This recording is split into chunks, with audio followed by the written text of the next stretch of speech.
Welcome back to the FNBO Fridays in the Field, brought to you by FNBO, the Great Big Small Bank. I'm Susan Littlefield, and it is amazing what 6 weeks will do.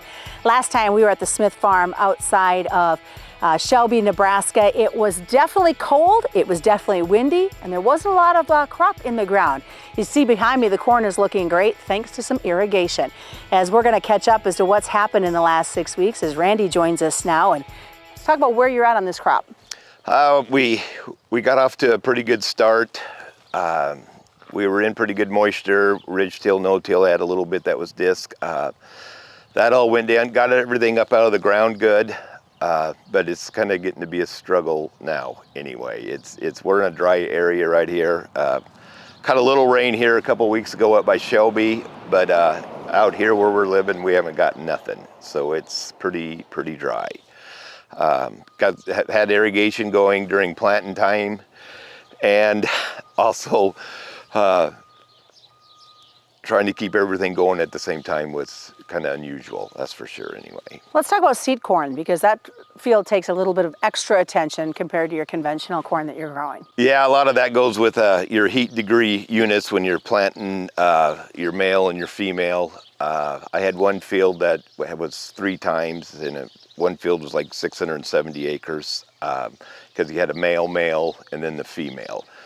So it seems like you were out there an awful lot anyway. And some of that at the later planting, that was getting a little in some dry dirt, and we were running the pivots just right behind the planter to get everything up and make sure it was going to be even, because you got to have it that way anyway. So what about for the beans? How are they looking? Yeah, they all came up good. For the most part, I went right into some corn stalks, and that ground with all the residue, I had really good moisture. I had a lot of residue, but my stand count was really good.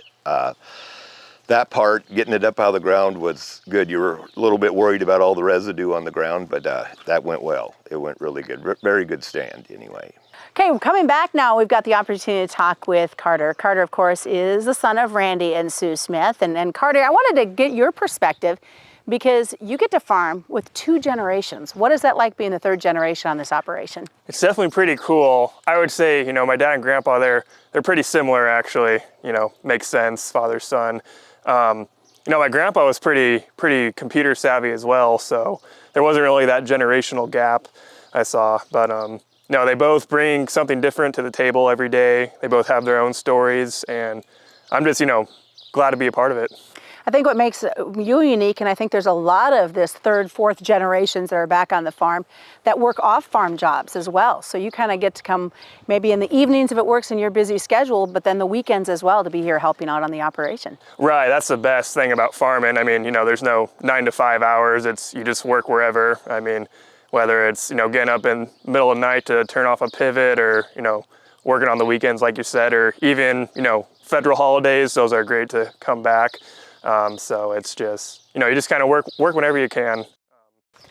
Well, Ron, I wanted to bring you into this conversation as we wrap up everything at the farm. And you've lived through multiple weather situations and events like we're having once again. Yes, what advice do you give to somebody who says, oh, it's so dry, I don't remember it being this dry? Because I'm sure you can go back into those files and say, oh yeah, it's been dry many times before. It's been dry before. And sometimes it takes a long time to weather the storm out, that's for sure.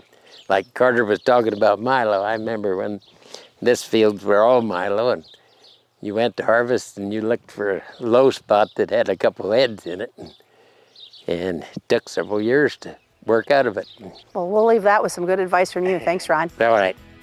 Of course, we have been out just outside of Shelby for this week's FNBO Fridays in the Field, brought to you by FNBO, the Great Big Small Bank. I'm Susan Littlefield.